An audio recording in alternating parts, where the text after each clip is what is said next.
Historical Society is pleased to present our fourth lecture series of this year, the McFarland Clinic Story, Making Medical History for 65 Years. Thank you all for coming. We've enjoyed such great crowds this season. I would like to thank our advertising sponsors once more for the great support they've given us. First National Bank, Friedrich & Sons, Adams Funeral Home, Sports Page, Fairway, Target, Walmart, Red Lobster, Perkins, and the Tribune. And we'd like to give a very special thanks to all our members. Your annual dues support all of our activities, like this presentation, and all of our programs that we put on, and all of our staffing. So we couldn't do it without you, and we really appreciate it. I would just like to say that we're always open to new ideas. If these presentations have stimulated you to think, gee, I'd like to hear about that was a historical occurrence in Ames, please let us know. Each year we look for entertaining ideas to present to you, and we're always open to new ideas. I'm going to introduce Shelley Goecke today, and then she will introduce the rest of the program. Shelley is the Marketing and Public Relations Director for McFarland Clinic. She has been with the clinic for 12 years, having assumed her position in July 1999. Shelley has been part of the Ames business community for 21 years, having served as the Marketing Director for North Grand Mall for 9 years prior to her work at McFarland Clinic. Her expertise is in the areas of public speaking, media relations, publicity, advertising strategies, customer service, and event planning. Shelley and her husband Bill and their 2 children live on a farm northeast of State Center. We are very pleased that Shelley was willing to organize this lecture tonight. Shelley?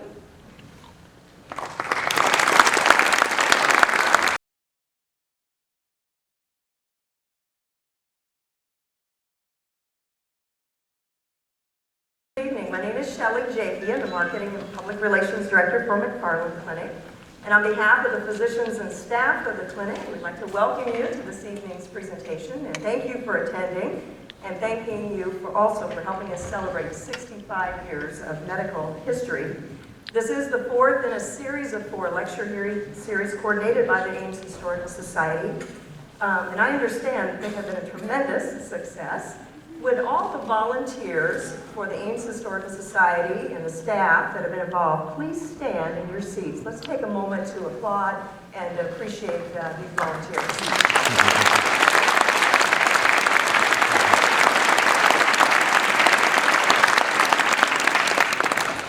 There is no better way to bring the history of McFarland Clinic to life than to hear it directly from the individuals who have been a part of making that history and have dedicated their careers and years to the practice of medicine in central Iowa. Tonight, in a few moments, I'm going to be sharing a special video presentation featuring the McFarland family as presented by Dave McFarland, son of Dr. Ernie McFarland and grandson of Dr. G.E. Sr., McFarland Sr. Both of those gentlemen were 2 of the 5 original founders of McFarland Clinic.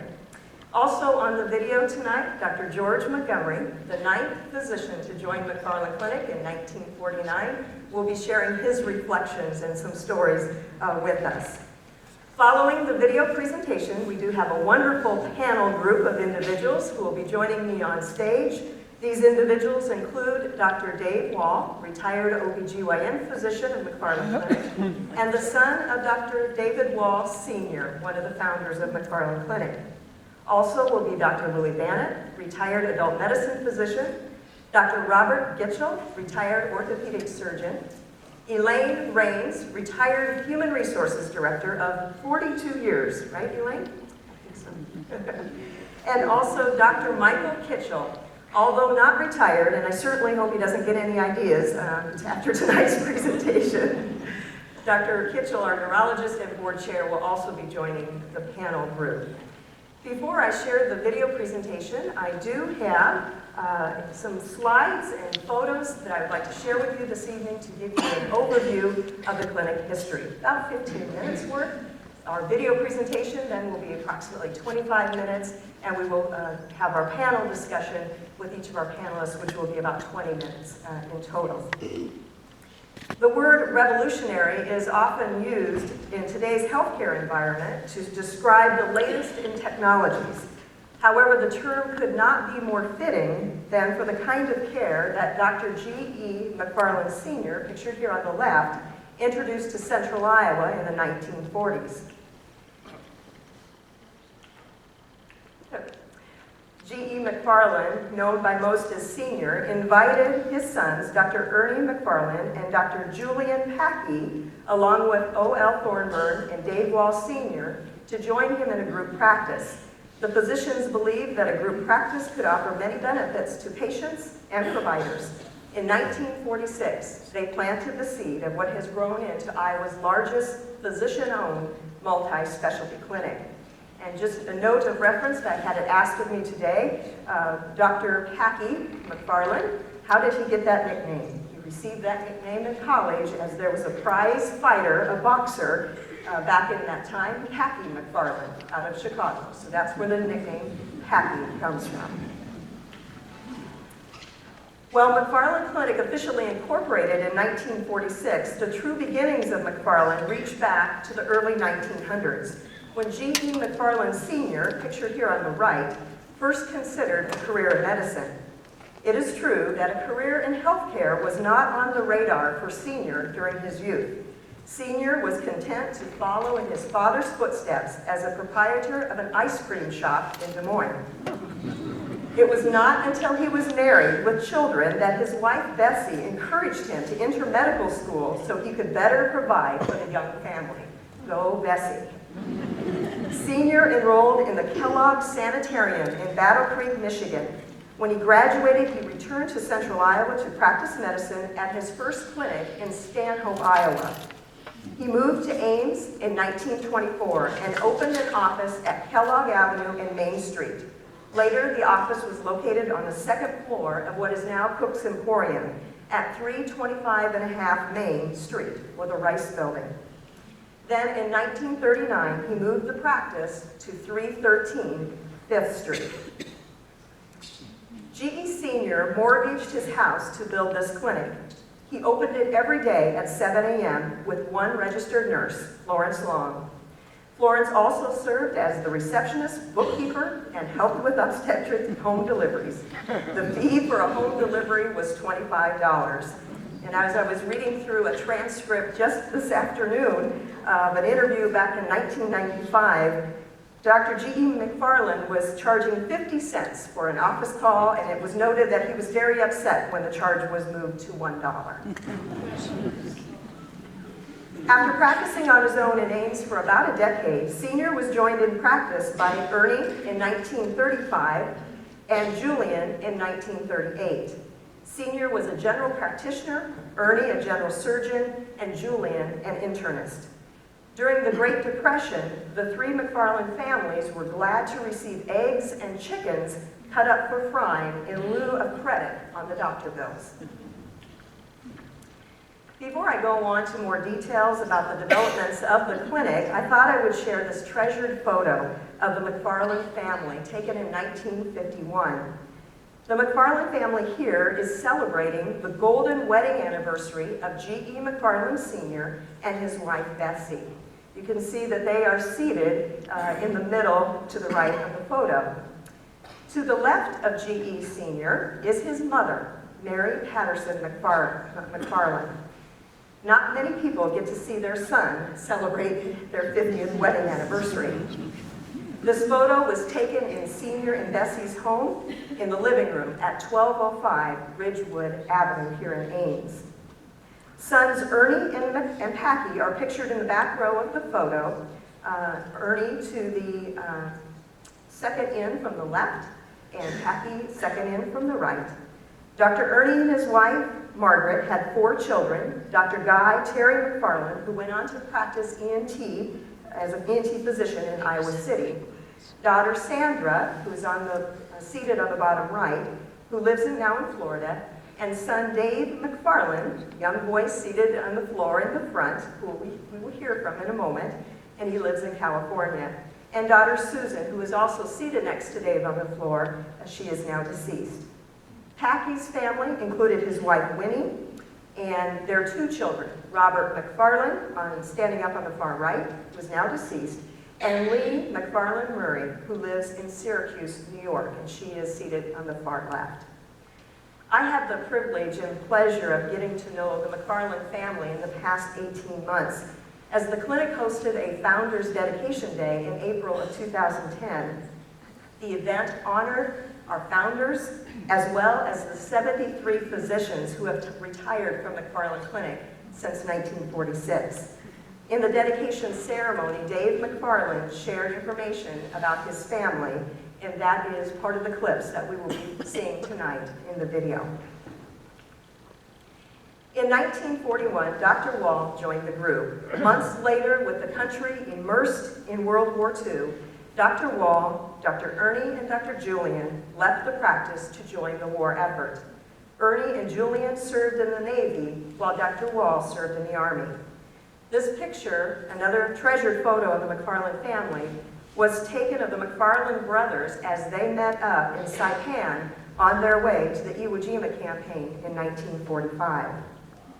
One other tidbit I would share with you about the 2 McFarland brothers, and I think it's quite timely with the Drake relays going on right now. These 2 gentlemen love to track and love to run track, I guess much to the chagrin of their wives. They must have participated even later into their lives. So I think it's ironic that we're celebrating the Drake relays this week, and to know that Dr. Ernie and Julian very much enjoyed participating. With 3 of the McFarland Clinic specialists deployed, Dr. McFarland Sr. hired Julia Cole, MD, as the first female physician. Born in Cripple Creek, Colorado, Dr. Cole spent some of her childhood in New York City. She returned to Colorado, graduated from the University of Colorado, and did social work in Denver before deciding to attend medical school at the Colorado College of Medicine. An internship in Iowa City brought her to Iowa.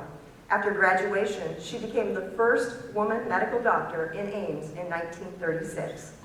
While working at McFarland Clinic, starting in 1942, she expanded her scope of internal medicine practice by adding dermatology and allergy services. The 2 McFarland brothers and Dr. Wall returned to practice in 1945, the same year that Dr. Thorburn joined the group. In January of 1946, McFarland Clinic was officially incorporated and began a steady period of growth. 4 specialists were asked to join the group in the late 40s. Radiologist Dr. John Bacon, General Surgeon Dr. William R. Bliss, for whom the William R. Bliss Cancer Center is named today, pediatrician Dr. Howard Hildebrand, and internist Dr. George Montgomery. The dates on this slide are the dates of their years of service at McFarland Clinic. With the vision of continually adding more specialists, it was common knowledge that the group in Ames would have to find a bigger building. The original building, located next to the Ames Tribune building, was a 1-story clinic located on 5th Street. By 1951, a second floor was added and the building was expanded southward.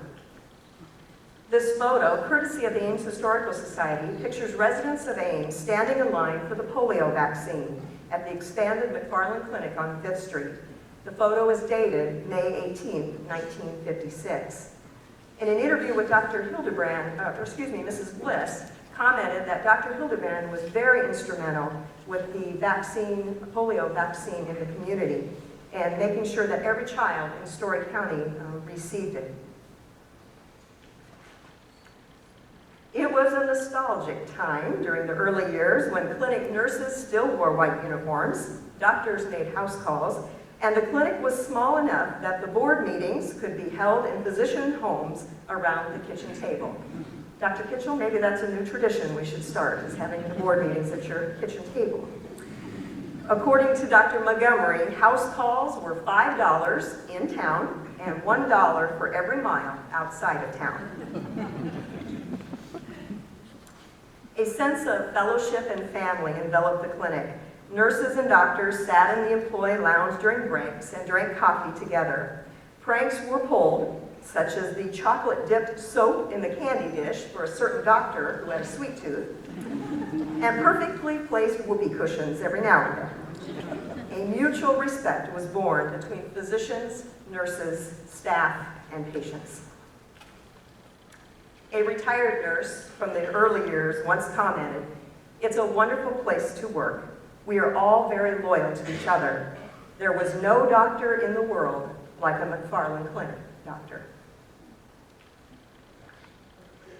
With 22 physicians on board in 1962, the group chose a parcel of land north of what was then Mary Greeley Memorial Hospital on Duff Avenue to expand its practice.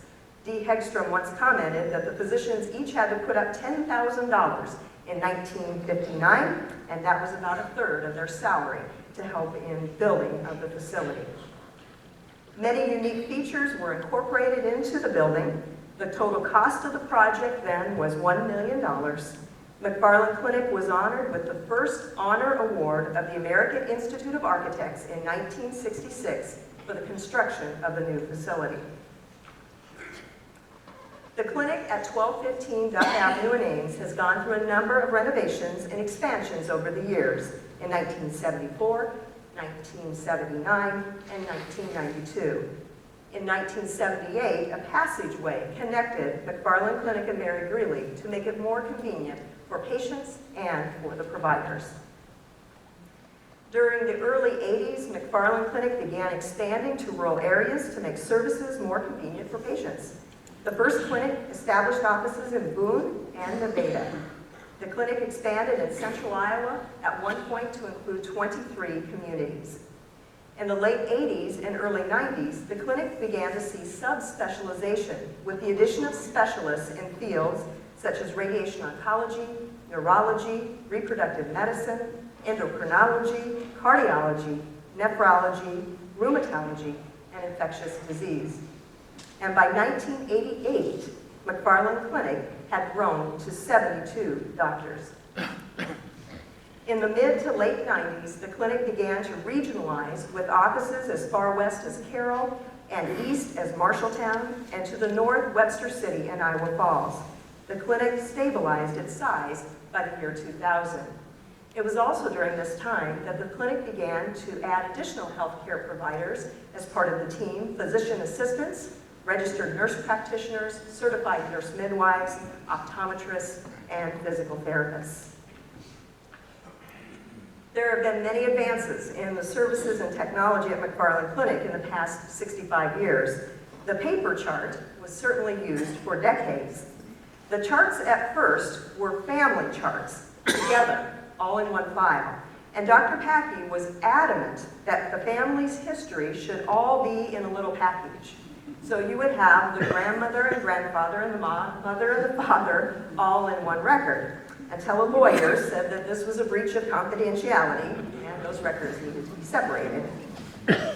The records then were half-size records. They were made that size, and I understand that they may have been modeled after Mayo Clinic charts. They were then in that size placed in these pneumatic tubes. You could see them pictured here in the upper left-hand corner, so that they could be sent around to the clinic at the 1215 building. Later, the more modern chart, 8.5 by 11 chart, was utilized and was couriered back and forth between buildings and across central Iowa. Today, the paper chart has been replaced by the electronic medical record. The technology of an EMR allows for the instantaneous update of medical records, detailed summaries, and images of tests. A portal, patient portal called MyChart, now allows patients to view a portion of their medical record and communicate securely and electronically with the doctor's office. And I wouldn't be doing my job as a marketing director if I didn't tell you that I did bring MyChart forms here tonight. So if you're interested in this free service, you can see me afterwards. We'll get you signed up. There have been numerous advances in medical care through McFarland Clinic's 6.5 decades, whether it be new services such as the electrocardiogram demonstrated by Dr. George Montgomery to nurses at Mary Greeley, or The innovations such as the new pediatric respirator by Dr. Bill McCormick, and he's pictured on the far right. McFarland Clinic has seen tremendous changes over the years with the introduction of devices and tests that provide more detailed information quicker and enable treatment of patients in a less invasive way. Patients and staff continue to regularly adapt to advances that provide patients with cutting-edge medicine. In concluding this point of our presentation, I thought I would share with you a special quote from Dr. Julian. He, as you will hear in the video in a moment, was a thinker, and he was very instrumental in the structure of the clinic. And he wrote and penned a chapter in a book entitled Physicians and Group Practice in 1958. And this is one of the quotes from Dr. Julian. One may venture a conclusion from the study of the history of group practice. It is that when groups have adhered to the highest professional standards, basically geared to the welfare of the patient, they have uniformly succeeded. I think Dr. Julian would be very proud of the clinic today and its commitment to the basic welfare of patients.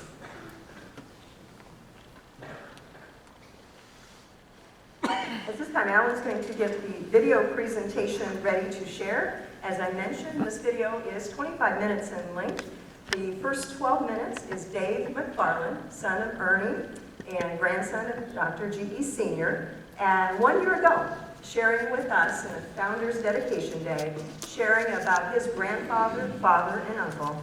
And the latter part of the video is Dr. George Montgomery, our 9th physician to join McFarland Clinic, reflecting on the early years.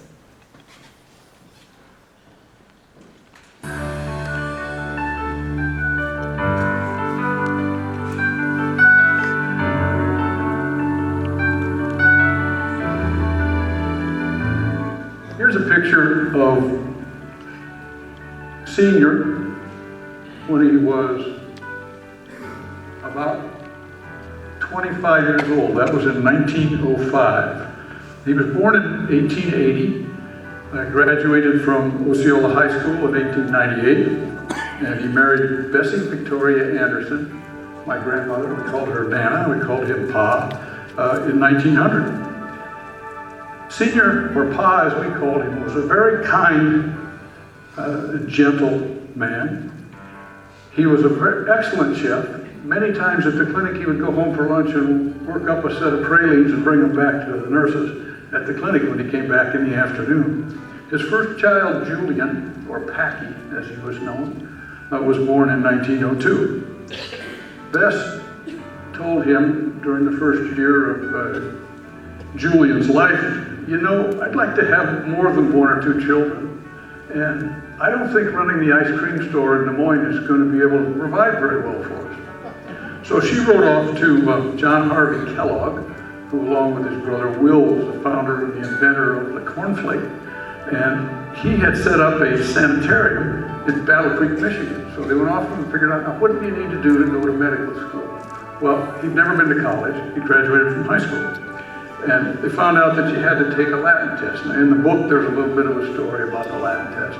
His photographic memory helped him immensely there, because when they sent him the textbook, he memorized it, and he was able to do fine on the test. And off they went to medical school.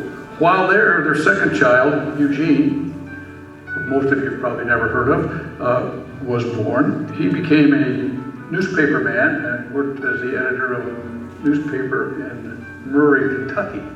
In 1936, he died of a burst appendix.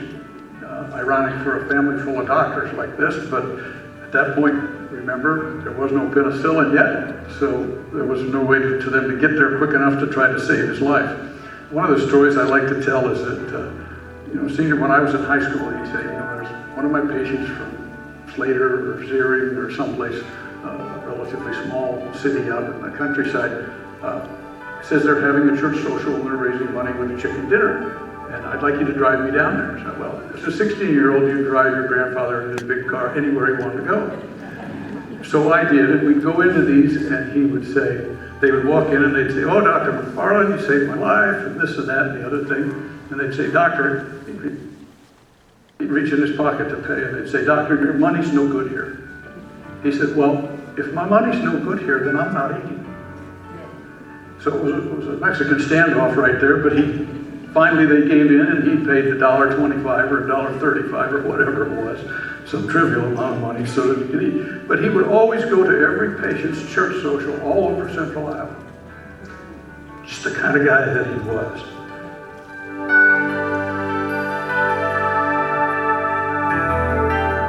The town of Stanhope, where he began his practice in 1911. This was his house. At the time, this was the main entrance, and there was a circular driveway around here so people could come up with their horse and carriage, take their horse back and put it in the stable in the back, and go in to see the doctor. This room up here was a room that was separated from the rest of the house where his patients could spend the night if they needed more care. That's where he lived and where he worked for about 12 or 13 years before he came to Ames. He did house calls in the wintertime on a horse and sleigh.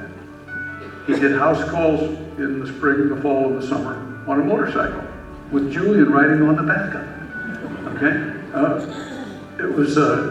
He was an amazing guy.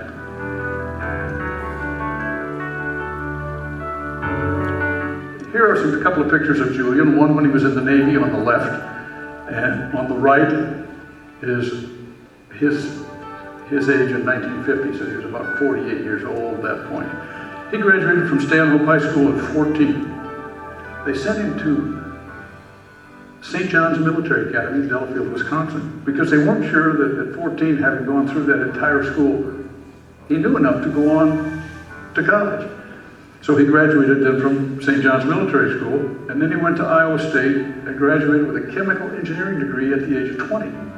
So he was a very, very bright individual. He went to medical school at the University of Iowa. He selected San Diego for his internship in 1932 so that he could go to the LA Olympics. Once he got to his internship, he discovered he was way too busy. He never got to LA from San Diego. He started his practice in Leon, Iowa, and he was instrumental in the structure of the clinic as it was originally set up. And he was an author of one of the early books on clinic practices and how to organize them and how to structure them. He encouraged students to consider medicine. He was a big fan of the local athletics. Unfortunately, Julian, or Packy as we called him, had severe rheumatoid arthritis and he had to retire in 1952. He then was not done giving back to the community. He spent time working on different projects. He was very instrumental in preventing the Army Corps of Engineers from practicing dam building north of Ames and saving an enormous acreage of land that would have been underwater had the Army Corps of Engineers built their dam. He also engineered the original mosquito spray in Ames that went on for many years because he wanted to do that to reduce the disease. He studied many things in his retirement age, and I remember going to see him and he'd say, I've been thinking.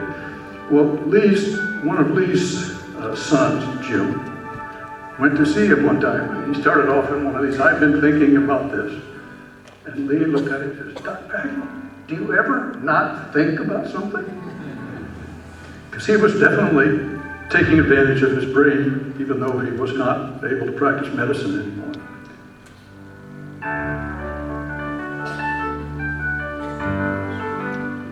This was Dr. Ernie, my father. There he is in the Navy, and there he is the year he died in 1964. He attended Ames High School and then graduated from St. John's Military Academy, where Packy was back there as a track coach at the time,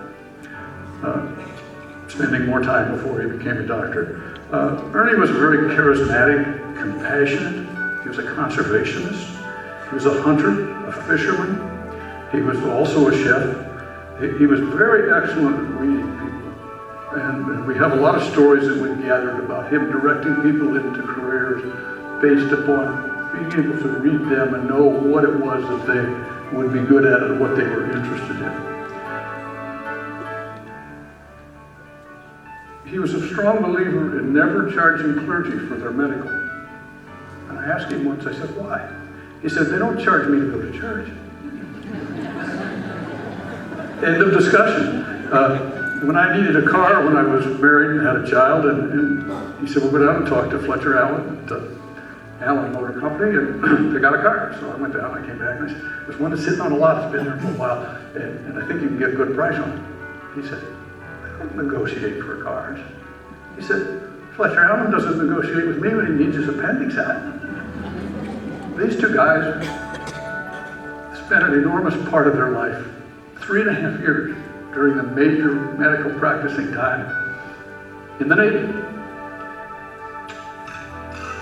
So it was a very significant contribution by them. And this is a picture that was taken on Saipan, where Packy was on his way to the Iwo Jima campaign as the doctor on board one of the 800 ships that went down to Iwo Jima. And as a matter of fact, this morning I just finished transcribing his account of leaving Hilo, going to Honolulu, going to Saipan, seeing my dad, and going on down in the battle, and the guys coming back, and being on his feet for 100 hours straight, operating on guys, trying to fix them up after they got slaughtered when they first went on to Iwo Jima.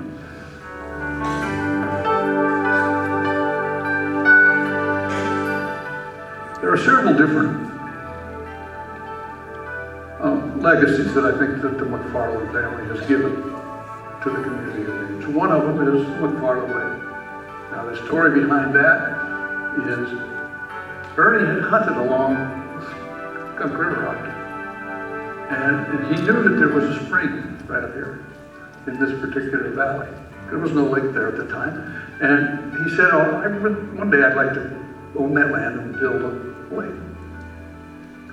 And while he was on Guam and Saipan, he gambled a lot with the other officers in the Navy. And he sent his winnings back to Mark, my mother.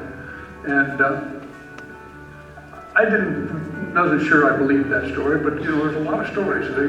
Sometimes you have to find out. So I found a doctor through Bob Covey, whose dad was the track coach at Iowa State, a doctor who supported Bob Covey's track program in Bakersfield the same way my dad supported High Covey's program in Ames. And I said, did he gamble? I said, this guy was 95. I said, I need to go have dinner with this guy right now. Because here's somebody he was in the service with who will know what happened.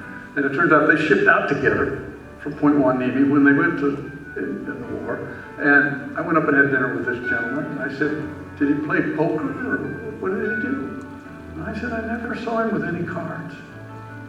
But he was the luckiest craps player I ever saw in my life. So that confirmed that story. And I was glad to see that wasn't just something that was an old wives' tale that was passed along. When he came back with the money, he was presented with the deed to this farm, which then became the McFarland Lake, which then was given. Many doctors would go out there and fish for bass and bluegills. High school football picnics were held every year beginning in 1948. And in the early 1970s, the farm, as we called it, was transferred to Story County to be used as a conversation, or a conservation teaching center. And it's a great thing. He would be very proud to see that a lot of people were learning about conservation.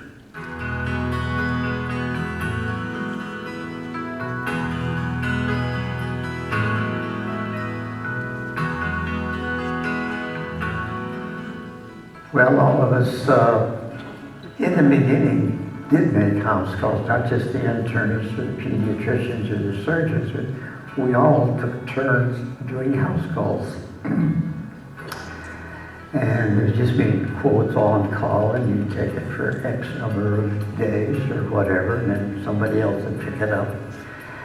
And the house calls, of course, were usually within the city limits. And we just answered the phone at night, something we thought had to be looked at. You get dressed, picked up your little traveling bag, and went and did your house call. Many night calls that we made were immediately emergency room. We'd take them in our own car, drive them to the ER. And of course, there was no staff in the ER because we were the staff. And when we get to the ER, Then we had X-ray available, blood tests available, test the urine, get a quick chest X-ray. And for example, if it all turned out that this person had an acute appendicitis, we'd have to do surgery that night. Whoever the surgeon was on call, I'd call him and say, Bill Bliss, we got a hot appendix here, come on down, take it out. And so he'd be right down. And I'd go right in the OR, scrub up with him, and I was a surgical assistant for the appendectomy.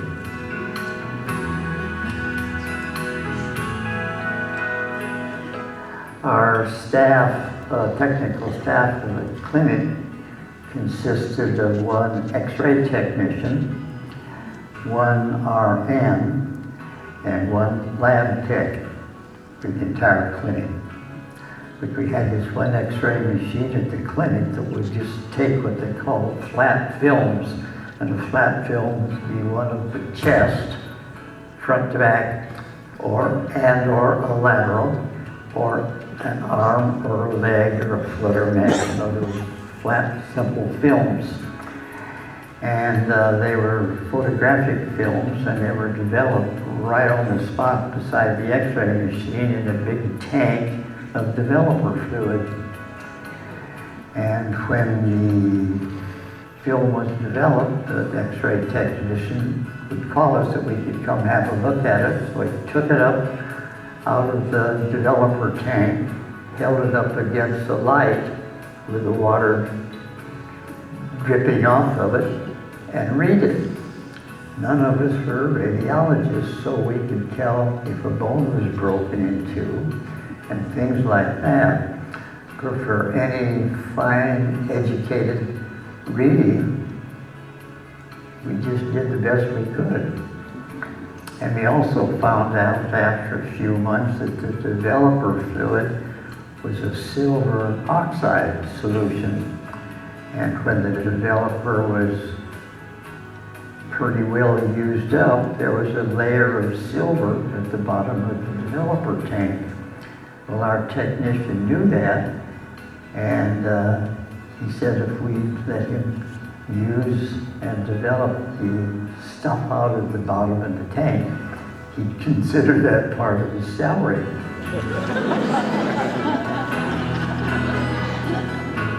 My family and I came to Ames and joined the Goecke in 1949, and we moved into our house that you're sitting in now. And I had two children, a daughter 8 and a son 6. And within 3 days of our arriving here, my son came down with polio. And that was our first dramatic. This kid's got polio, and there were all sorts of cases in town. Polio was just an absolute panic epidemic. There was so much of it. And because there were a lot of young people out of Iowa State University, they were coming down with it. And within a week or 2 or 3, adults started coming down with polio. And they not only had muscle deficiencies, they died of it. So there was a real polio panic going on. People wouldn't go to the movies because they thought it was passed from person to person in close contact. And I actually believe that they closed the Iowa State Fair along about year 50 or 51 for that very reason that people didn't go, where a lot of people were gathered. Well, there was no known cure or medication for polio, and of course people were just panic-stricken when they said, "You've got polio." We determined that polio at that time by taking a bit of spinal fluid, looking at it in the microscope and testing it for the albumin content. And even once we established positive polio, still had no pills to give them or shots to give them or anything. And then, God bless his soul, Dr. Saul came up with this polio vaccine, and it worked. And I've never seen such a dramatic change in the community in my life as when polio vaccine was available to us. The community got the word. It just made a whole world of difference in this town. The polio epidemic lasted maybe 2 years. After that, it's just polio vaccinations for the youngsters, and we didn't see new cases coming in. That was a huge success.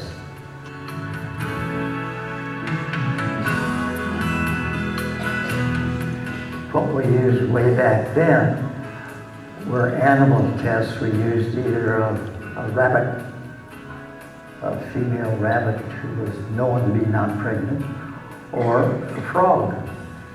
So when the lady came in, we wanted to know if she's pregnant, and we could not determine by a bimanual examination if she was or wasn't. Then we get a urine specimen, and we'd take, for example, the frog and get a little bit of the urine in a syringe, and then we inject that into the peritoneal cavity of the frog.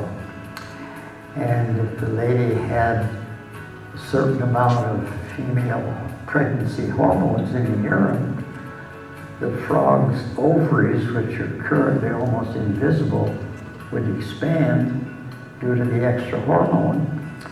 And that took about 2 days to happen. So 2 days after we did the injection, we make a little incision in the frog's abdomen, separate it out with the frog's ovaries, and find out if pregnant or not pregnant. Well, the frogs didn't survive the surgery or the treatment, but they were a little woozy. So we simply turned them out the back door in the alley between us and the Ames Tribune to get back to nature. Well, one winter, after an especially bad 2 or 3 days of blizzard and snow, one of the people from the staff driving into work one day happened to notice one of our frogs jumping ahead of the car. He was totally astounded at this, and that was a semi-headline in the paper the next day. Mystery of the frog in January.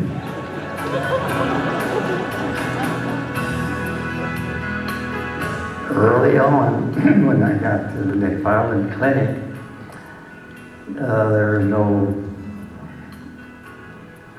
anything like a current communication system. They had the central town operators plugging people in and out. When you lifted up your telephone receiver, you got this number, please. I remember my number that I was assigned when I came to town was 494. Dr. Senior's number was number 8, and so it went, just very small numbers. So when I picked up the phone one day and wanted to get in touch with Dr. Senior McFarland, I said, girl said, number please. I said, would you ring number 8 for me? And she says, Dr. Senior's at the barber shop, I'll connect you with him there. Those girls, you know, where every one of the doctors were all the time. And that was a great service because they could tell you if you're wasting your time, like to be out of town or something, they knew.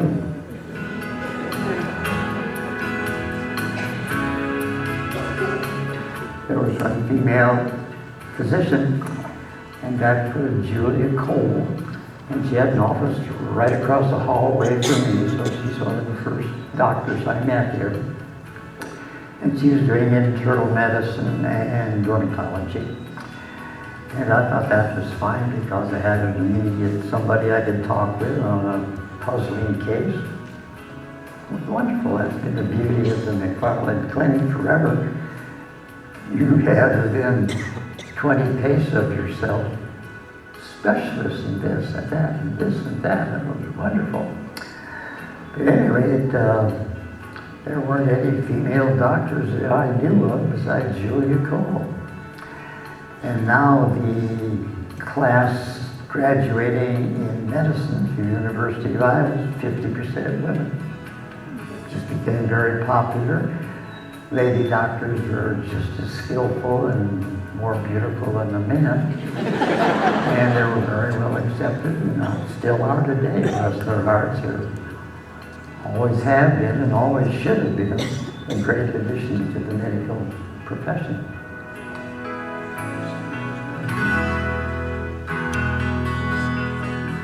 There were several of the doctors, like Dr. Ernie McFarland and Julian McFarland and David Wall and Bill Briss and George Montgomery and John Bacon liked to hunt. And we often hunted together. And back then, pheasants and quail were numerous and easy to find. So with all of the time, we were shooting a lot of shotgun shells. It finally dawned on some of us, this is running into money. So somebody said, well, what the hell? Why don't we just pick up our empties after we've made a shot and bring them back home and reload? So one of us bought a reloading outfit. And then one day there was a knock on my door at the office at the clinic, and it was the fire chief. He'd hunted with us sometimes, and we got word. He said, hey, George, I hear you guys are loading up your own shotgun shells. I said, yeah, really neat, Chuck. Want to look at it? He said, sure. So I took him down to the basement and showed him this table with all of the stuff on it. He examined everything. And I said, oh, that's really a pretty nice outfit. He said, we've got about 2 boxes of those percussion taps here, firing pins, and what are those 5-pound sacks of black powder? I said, yeah, we got a couple of those. He said, isn't that the door to the boiler room over there? And he looked up and he said, isn't that Ernie's office? Just yeah. He said, well, George, I'll give you a break. If every bit of this equipment is out of here by tomorrow morning, I won't put up my sign that says on your front door, do not enter, building closed, unsafe for human occupancy. Boy, did we get rid of that night. And the clinic was still open the next morning.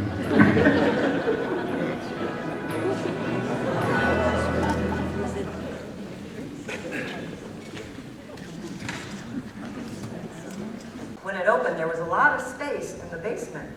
And some of the docs got the idea that they could build boats, small boats in the basement. And they would hand sand the boats, and they just had a great time doing that as their hobby after seeing patients, until someone got the big idea that instead of hand sanding, maybe we could use a power sander.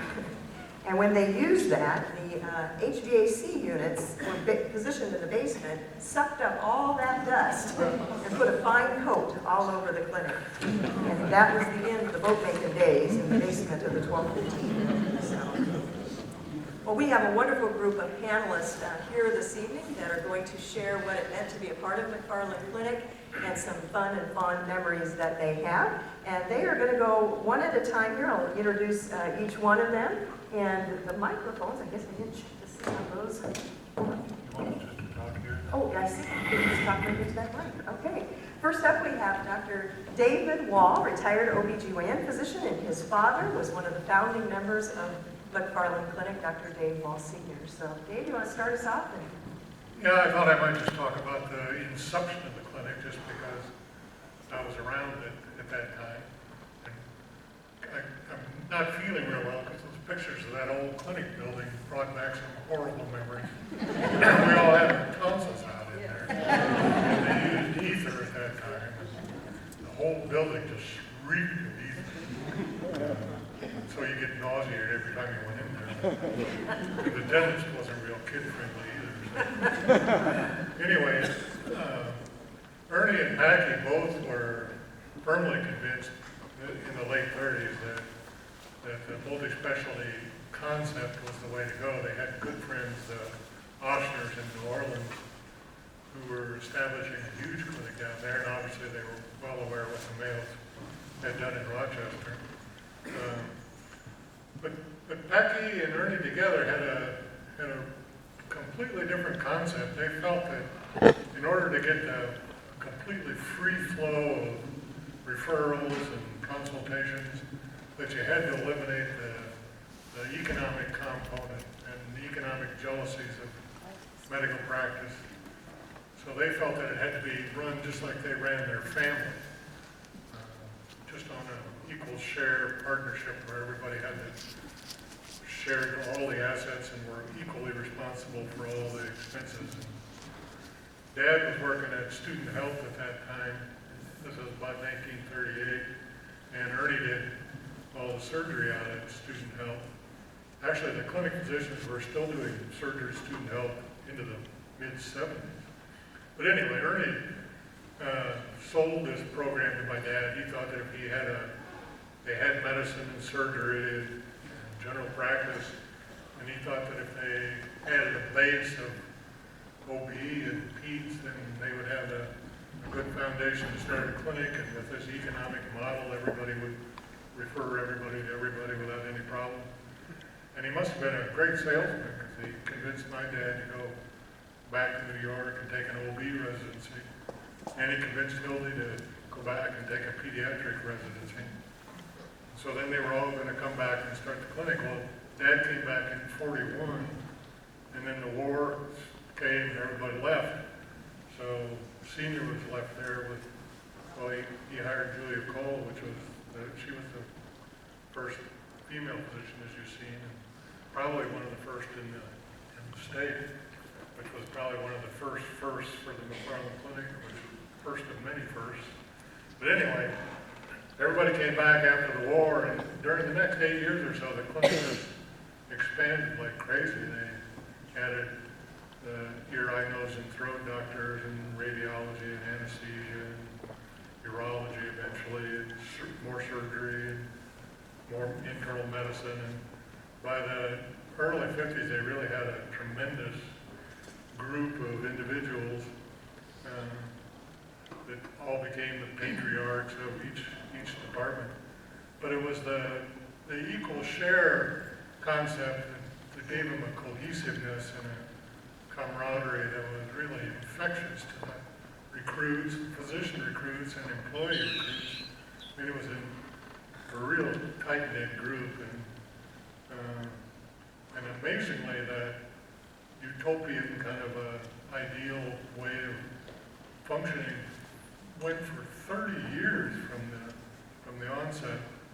And by the time the market realities came that they had to alter that program, the clinic had already developed to enough size and reputation that it was self-sustaining.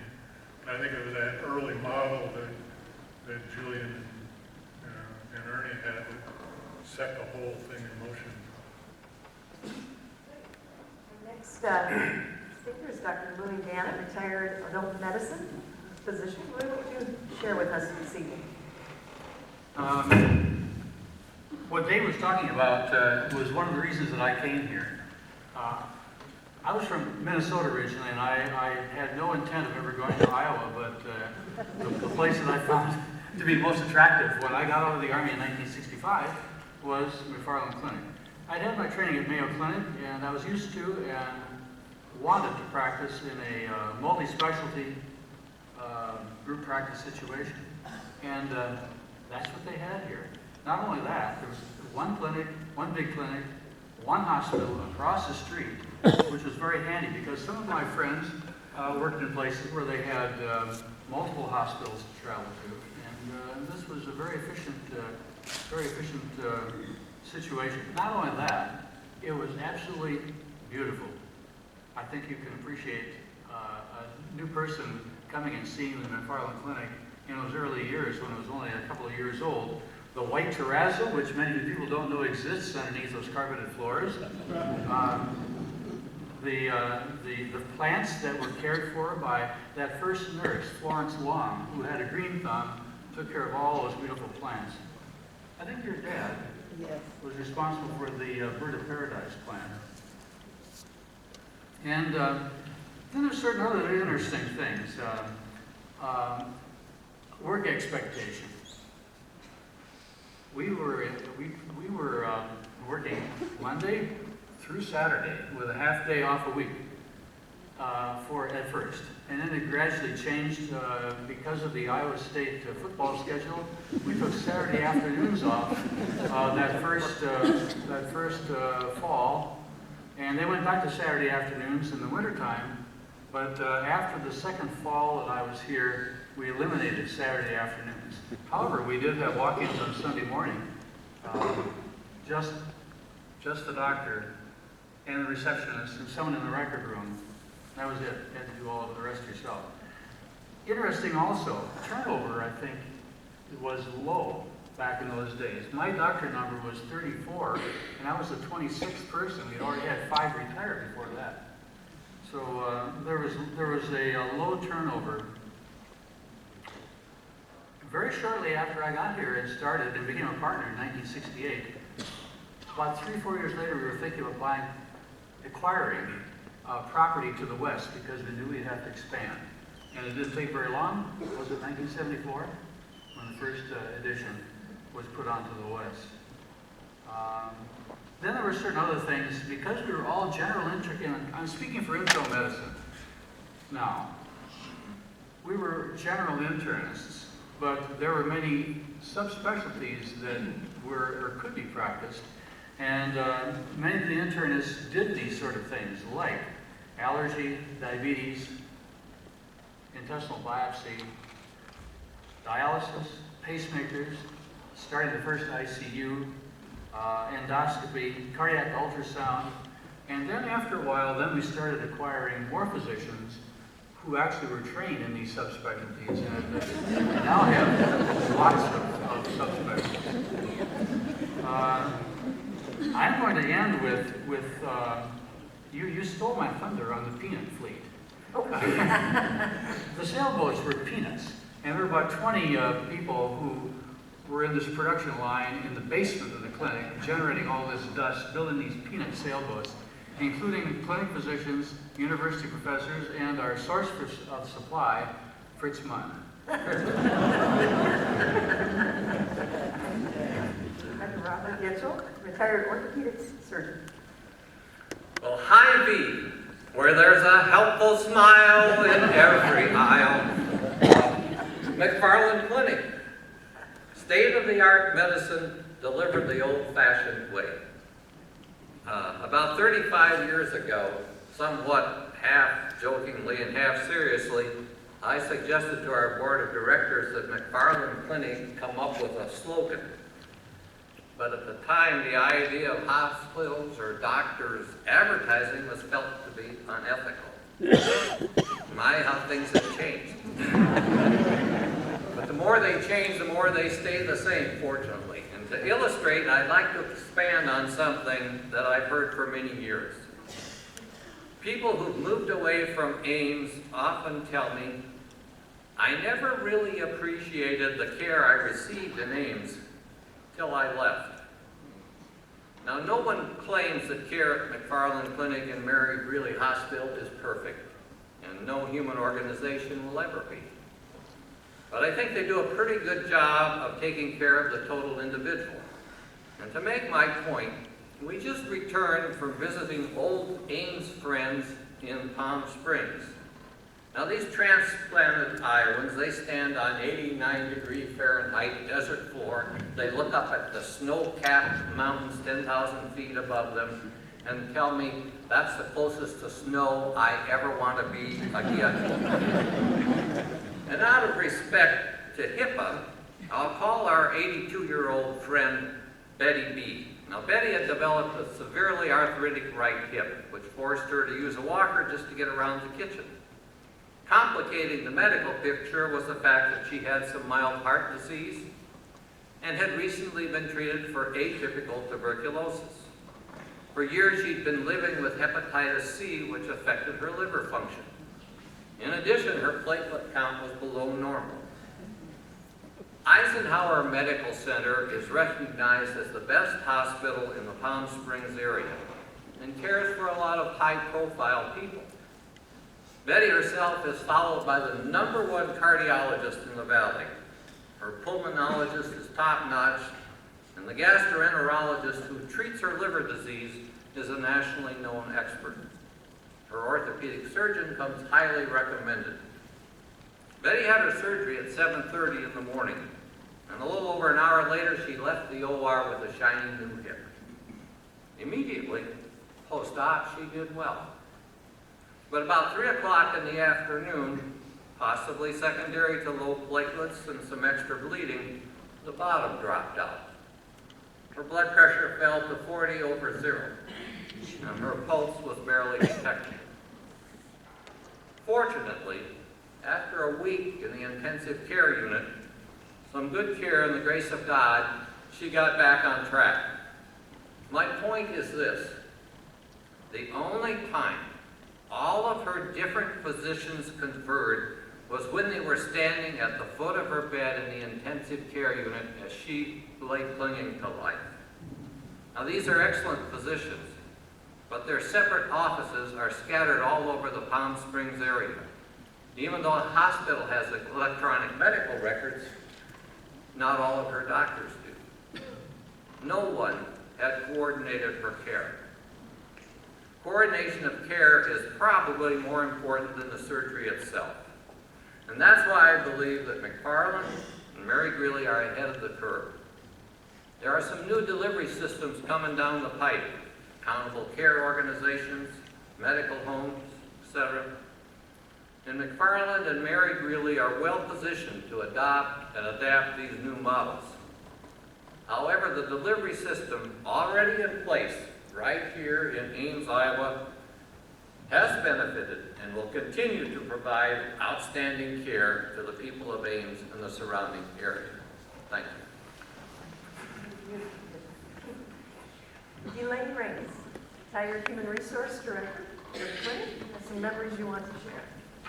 I do have memories, but I was excited tonight because I came in and I was going to talk a little bit about being a McFarland Clinic employee as opposed to the physician side of the organization, and tell you that it's a very prideful position that anyone who was hired by McFarland Clinic felt. In fact, I can remember when Mary Watkins, who set the stage for me when she hired me in 1963, that we should be so lucky to have such a position at McFarland Clinic. I went home and took pictures of myself and handed them out to all my family to say, I'm going to work at the McFarland Clinic. So everybody knew it in town. But even so, years later, I was able to interview and hire people in the Ames area and the surrounding communities. And McFarland Clinic was one of the premier employers. Their benefit package was second to none in the area, and after all, it was a highly meritorious occupation to be a part of helping the physicians deliver such high-quality medical care. And it was a beautiful building, and it was fun to take people on tours in the building.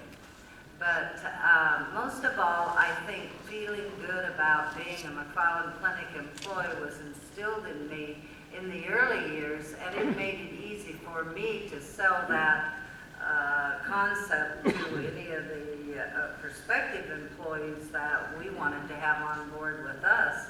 And as a matter of fact, many of those have been retained for many years.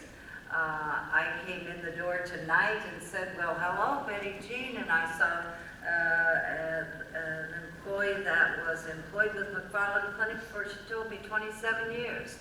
And that is not uncommon, and that means that we are able to retain them at McFarland Clinic because they're a good, responsible employer. So that's my story. I'm very proud to have been there for 42 years and have almost fairy tale feeling about my upbringing there at McFarland. A couple weeks ago, we had to break it to Elaine that someone broke her record. And Mary Halverson retired from the Eye Center on April 19th. And 46 years prior to that, on April 19th, she began at the clinic. So someone has recently retired from the clinic with 46 years of service. So, sorry, Elaine, they broke your record.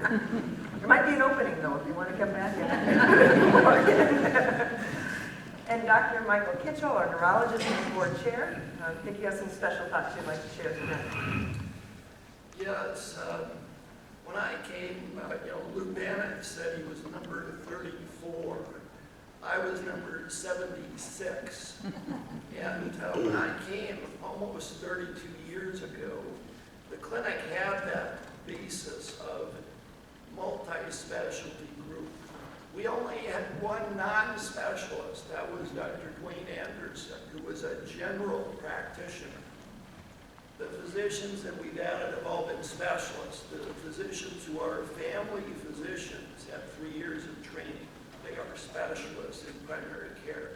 Just like Lou Bannock is an internist who had 3 years of specialized training.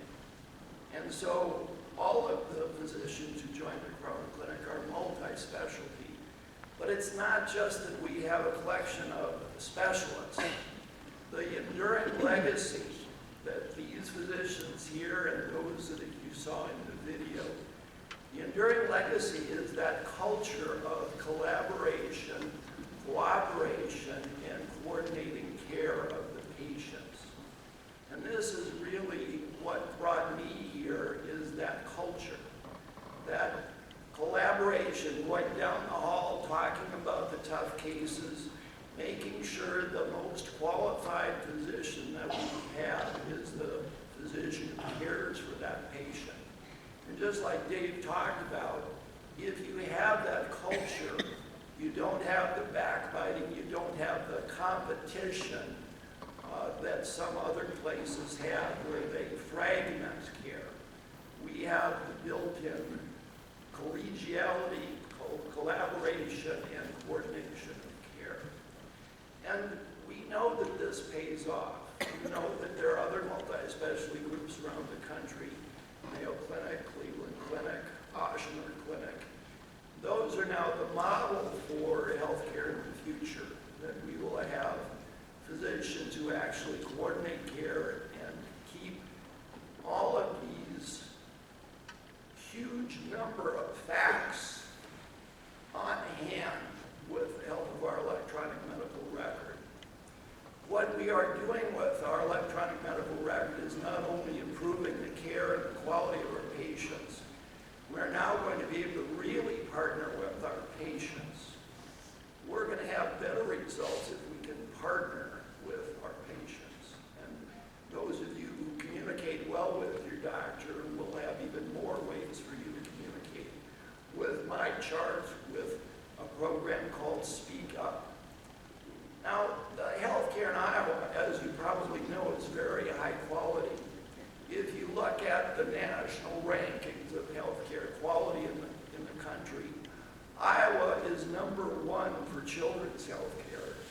We are #2 for adult health care. There was a recent survey reported in the Des Moines Register and in the Ames Tribune where Story County is the 3rd healthiest county in Iowa. And that is partly the healthcare system, that's partly the people that we have here, that's partly the environment. But we at McFarland Clinic have been concentrating on making sure that we do promote quality, a culture of quality. We have participated for the past 5 years in the Medicare program called Physician Quality Reporting System. That PQRS system, only 20% of the physicians in the country participate in that quality reporting. And only 9% of the physicians actually attain the incentives that we did attain at McFarland Clinic. We've also been cooperating for the past 5 years with the Wellmark Collaboration on Quality. And we have some of the best results in the entire state of Iowa with our quality results and the outcomes for our patients who are well-marked patients. So we have this culture of collaboration, of coordination of care, and that's the great legacy that you heard about here tonight. our partnership with our patients, we can make us, instead of the third best county in Iowa, hopefully the best county in Iowa for health. So I welcome your questions afterwards. We don't probably have enough time to have the audience get questions, but we'd be happy to stay after. Join me in a round of applause and appreciation for our panel.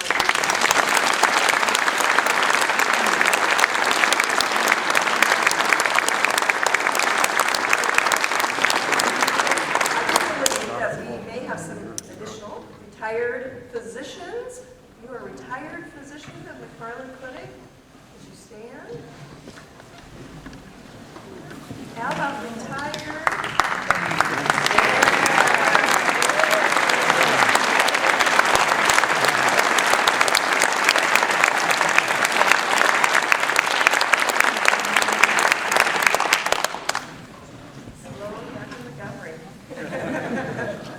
And retired employees or staff of McFarland Clinic that are here. Retired, can you please stand?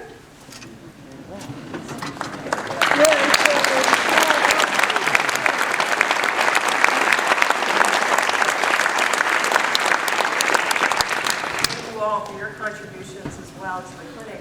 Just a couple of closing remarks. At the conclusion, feel free to come up front here and visit with our panelists. Maybe they'll come down front in the stage here in a moment if you have some stories that you'd like to share with us or questions that you might have. We'd be happy to address those. There are some McFarland memory boards here in the auditorium, 3 here in the back, or in the front, and 4 in the back with stories from our various retired physicians and their family members. Feel free to enjoy reading those stories as well. Also wanted to share with you that in the back, the bookstore area, we do have a new booklet that we just completed. It's celebrating 65 years of McFarland Clinic. It's a 40-page book. And for a free will donation to the Ames Historical Society, you may have a copy tonight. And certainly the folks will be here. If any of you would like to capture a signature or two, I'm sure they'd be happy. They'd feel like rock stars tonight. Sign their book. So again, the booklets are in the back and in the lobby area there. As I mentioned before, my chart, if you're interested in accessing your electronic medical record and communicating with the doctor's office in that manner, I do have activation sign-up forms here tonight. I'll be happy to visit with you. So this concludes McFarland Clinic's Celebrating Medical History. Again, we thank you very much for attending this evening and making it very special for all of us as well. Thank you very much.